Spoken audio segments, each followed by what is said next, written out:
Tip number 1 is to use the arrangement track to quickly arrange your track by copying one section over in the sequencer instead of doing it this way, like which can be tricky with lots of tracks open. Let's say you have everything open and you want to copy the chorus over here. Let's close them again. Well, use the arrangement track. Open up the global tracks by clicking G, and here you might need to right click and activate the arrangement track so you can see it. Now it says suspended here. If you want to just use the arrangement track for a visual overview, you can use it in suspended mode, which means that if I copy this now over here, it doesn't do anything.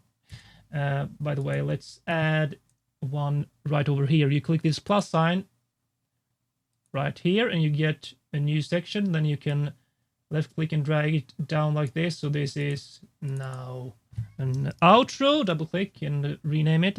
Now, if you want to have, let's say, this chorus here over here again, let's assume when we want to continue this track, you need to left click here and deactivate suspend content connection. Now, every time you copy any of these arrangement markers, it will copy everything inside it, every region, every part inside this region here. So I usually do it by holding the Option key and then left click and then dragging it out here, and watch what happens. Voila! It copied everything. If I open up this now, you can see everything is intact here as it was in the previous section. And now, of course, you might want to delete some parts because you want to make some changes to this particular chorus, repetition of the chorus. So you might want to, no, you don't need that piano there, you want to make some other kind of rhythm or whatever.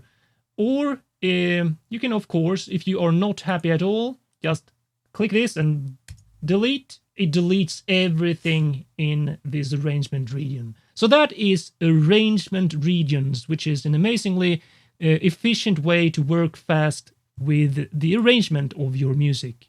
Tip number 2 is to use region aliases, which is basically, if you check up here, I can zoom in so you can see, this little arrow here means that this is an alias, and it even says what the alias is referred to. It's track 32, which is this, bar 10, which is this.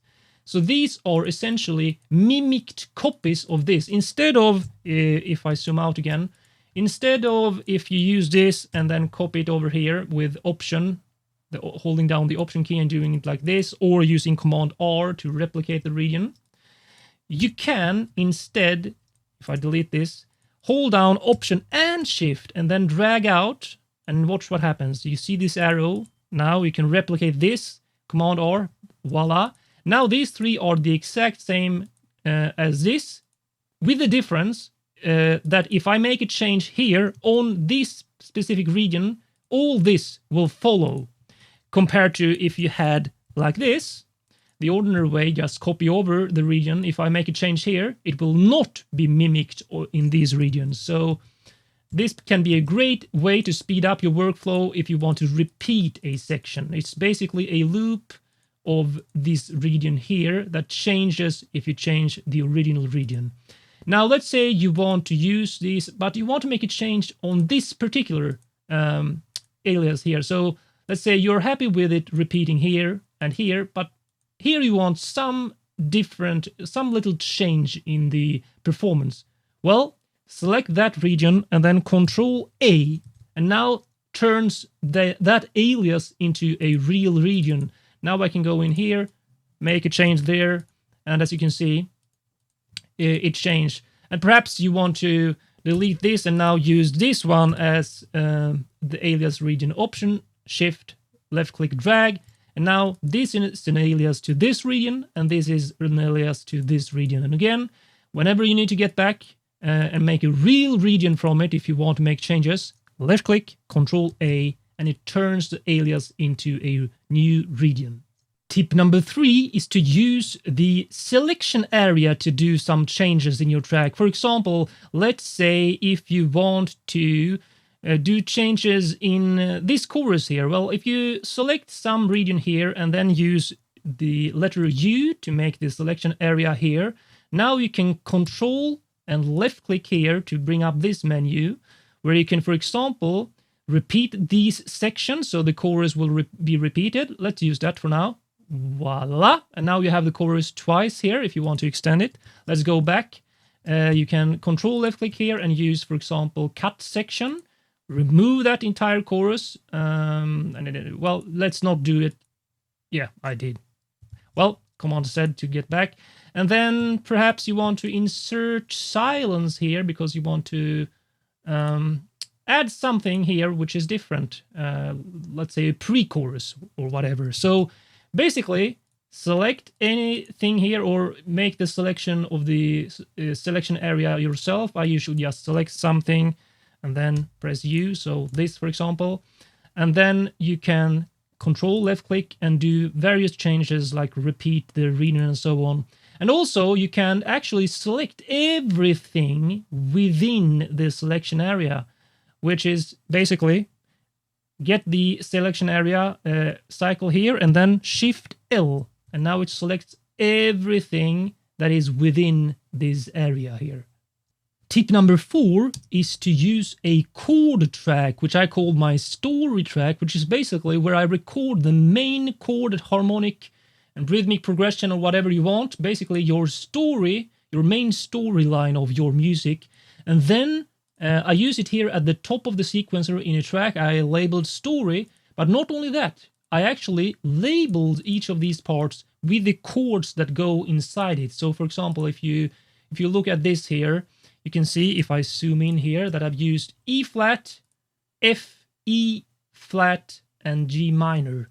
So this means that I can follow along when I record new parts. I can also use it for audio reference if I simply listen to this. So you can hear the chord progression here. And I can use that as the backing track when I record a new part if I want to make sure I keep in the harmony of the progression. And I can use it as a visual reference, but just watching this track as I record new parts or get a better overview of the harmonic progression in my music. Simply click on a part here and then use Shift N and you can label it. So I have labeled this G minor, G minor, G minor. I separated the chords here with a dash, but you can do it whatever way you prefer. Perhaps you want to cut these up into individual parts for each chord, but basically you just record your harmonic progression, your chords here, and then you label the clips as the chords are inside. Tip number 5 is to use the arrangement track here and the global tracks for a visual reference of your composition. I find that this helps me get a much more clear perspective of my track, so I know what is going on. So I have an intro here, a build here, chorus here, break down here, then a chorus twice here, and then an outro. So you can use this in several ways, but basically click G to open up global tracks, right click and make sure you can see the arrangement track. And now if this is not suspend content connection, you can actually use it so you can option click this and drag it over here so you actually copy the entire region, everything inside it of this arrangement marker here over here. Or you can left click here and delete everything by doing it like that. But the main idea here is to actually label all the sections throughout your music with the corresponding label that makes sense. So for example, I have the intro here, build, chorus, and so on.